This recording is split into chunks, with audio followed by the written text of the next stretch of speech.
नमस्ते, मैं सोहानी खान। आपका स्वागत है। कल्पना कीजिए कि जब भी आप अपने बालों को छूते हैं और आपकी फेवरेट ब्लैक ड्रेस पर ये रूसी गिरती हैं और वो आपके लिए डिस्कम्फर्ट का कारण बन जाती है। जी हाँ, मैं बात कर रही हूँ डैंड्रफ की, जो कि आपके स्कैल्प पर चुपचाप रहने वाला खलनायक है, जो आपके आत्मविश्वास को नष्ट कर देता है। आपने सब कुछ ट्राई करके देख लिया है, जैसे कि दही, नींबू तेल, ओटीसी शैम्पूज, लेकिन स्थिति और भी खराब हो गई। घबराइए नहीं, आज हम एक्सपर्ट्स की सलाह जानेंगे। चलिए तो फिर शुरू करते हैं। धन्यवाद डॉक्टर, हमसे जुड़ने के लिए। आपका स्वागत है। तो डॉक्टर, हम में से कई लोग सोचते हैं कि डैंड्रफ सिर्फ सूखापन या एक कॉस्मेटिक समस्या है। क्या सच में ये सही है?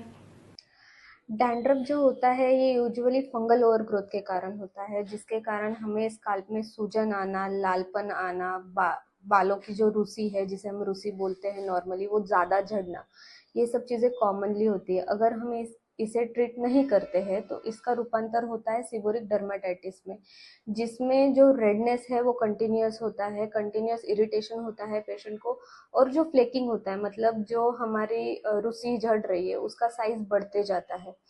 ये हमारी स्काल्प हेल्थ को खराब करता है, साथ में ही हेयर थिनिंग करता है, हेयर शेडिंग करता है, हमें एक्ने हो सकते हैं। अगर ये सेकेंडरीली इन्फेक्ट होता है तो स्काल्प फॉलिकुलाइटिस भी हो सकता है। सेकेंड चीज डैंड्रफ के साथ जो कॉमनली हम इग्नोर कर सकते हैं वो होता है स्काल्प सोरियासिस। लेकिन ये दोनों चीजों में डिफरेंशिएट करने के लिए हमें स्काल्प एग्जामिनेशन करना बहुत जरूरी है। ये एक सिर्फ कॉस्मेटिक प्रॉब्लम ना होके ये स्किन डिसऑर्डर है, जिसके लिए हमें ट्रीटमेंट लेना इसेंशियल है।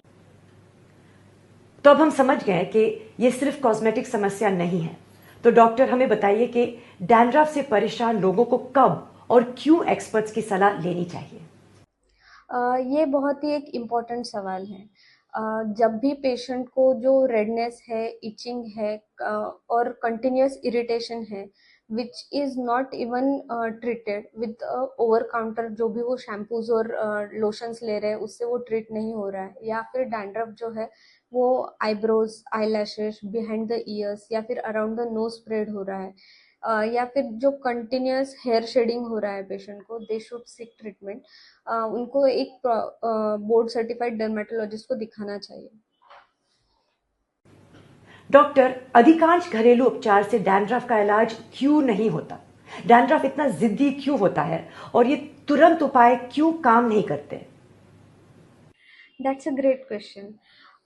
हर स्काल्प जो होता है वो डिफरेंट है, लेकिन जो कॉमन फैक्टर है फॉर डैंड्रफ इज मैलेसिजिया, जो कि एक ईस्ट है। इसका जो तैयार होने का रेट होता है, it depends on oil production, sensitivity of our skin, उसके बाद हमारा डाइट एंड स्ट्रेस।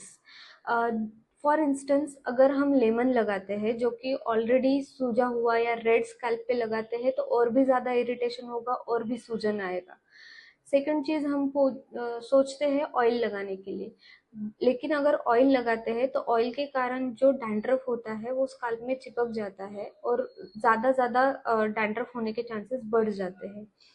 जो ओटीसी प्रोडक्ट्स होते हैं, ओवर द काउंटर शैम्पूज या लोशंस होते हैं, उनमें जो एक्टिव इंग्रेडिएंट होता है वो हर स्काल्प के लिए सुटेबल नहीं होता। एवरी स्काल्प के लिए हमें इंडिविजुअलाइज्ड अप्रोच यूज करना पड़ता है फॉर द ट्रीटमेंट। इसलिए आई हाईली रिकमेंड कि आप बोर्ड सर्टिफाइड डर्मेटोलॉजिस्ट के पास जाके ट्रीटमेंट लीजिए।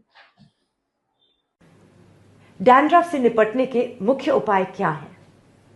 इसके लिए हमें जल्दी से जल्दी प्रोफेशनल हेल्प सीख करनी चाहिए, एंड हमें एक इंडिविजुअलाइज्ड अप्रोच के साथ जाना चाहिए ट्रीटमेंट के लिए, जैसे कि ऑयल प्रोडक्शन कम करने के लिए, या फिर ओवरग्रोथ ऑफ फंगस कम करने के लिए, या स्काल्प सेंसिटिविटी कम करने के लिए we should seek a dermatologist help. Scalp को हेल्दी बनाए रखने के लिए लोगों को क्या करना चाहिए? इसके लिए हमें हार्श प्रोडक्ट्स यूज़ करना अवॉइड करना होगा, जिसमें कि सोडियम लॉरेल सल्फेट हो, पैराबेन्स हो, या फिर प्रोपिलीन ग्लाइकोल जैसे अदर प्रोडक्ट्स हो। एक इंडिविजुअलाइज्ड अप्रोच जो आपके डर्मेटोलॉजिस्ट आपको रिकमेंड करेंगे उसके साथ हमें जाना चाहिए। प्लस हमें डाइट में ज़्यादा से ज़्यादा ओमेगा 3 फैटी एसिड रहने वाले, जिंक, आयरन, एंटीऑक्सीडेंट्स रहने वाली चीज़ें ज़्यादा खानी है।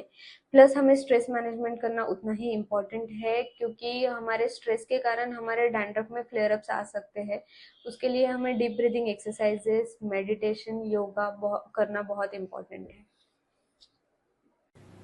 तो डैंड्रफ सिर्फ पापड़ी या खुजली नहीं है, यह सेबोरिक डर्मेटाइटिस और मुहासे जैसी समस्या का कारण हो सकता है। डैंड्रफ के नियंत्रण से बाहर होने का इंतजार ना करें, अपने डर्मेटोलॉजिस्ट से सलाह लें और अपने स्कैल्प के लिए व्यक्तिगत समाधान खोजें।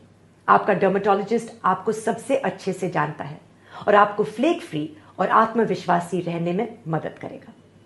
Your scalp, your story, no shortcuts, just expert care.